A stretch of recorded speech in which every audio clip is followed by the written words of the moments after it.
Hi, I'm Bryan Elliott. Welcome to another edition of Behind the Brand. Today I'm here with best-selling author, fitness guru, and entrepreneur Chalene Johnson.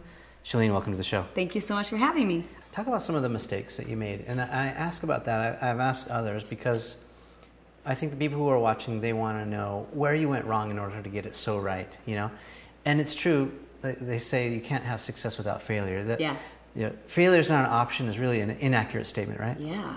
They go hand in hand. So give us some, hindsight here. Tell us some of the missteps you made, business-wise or relationship-wise. Well, I'll start with business because I think it's just the norm that people feel like if I can figure it out, and I'm an entrepreneur, if I can figure out how to do it, then I should do it because it'll save me money.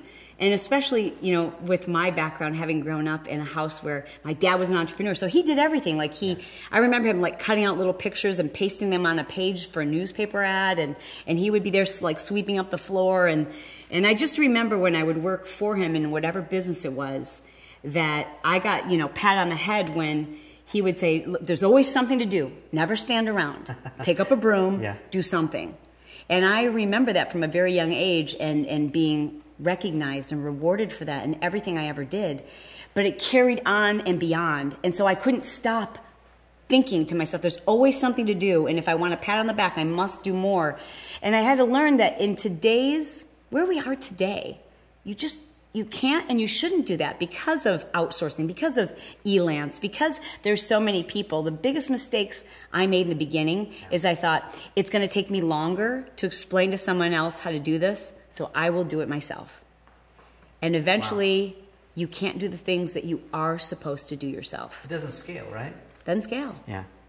So where you mentioned Elance and some of the other places, where would you suggest people go to find a great team? You talked about how great your team is, and you love being around these people. But how do you find a great team?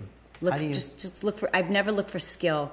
I've just looked for people who I know have the qualities that matter most to me. Like they do right. They're good people, and they don't brag about all the things they do. They're just really good people, and you find out about it later. And they've got a good heart, and they've got. And they're nice and they're fun to be around, and they've got a good sense of humor. And in particular, they think I'm funny. Well, then you're hired.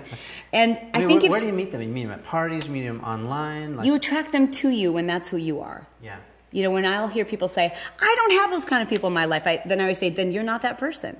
Yeah. Because when you start embodying that, when you start saying, "I'm a good person. I treat people right. I make sure other people are taken care of, and I'm someone you can trust," you start attracting those people to you.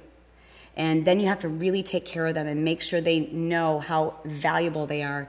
And that's in real life.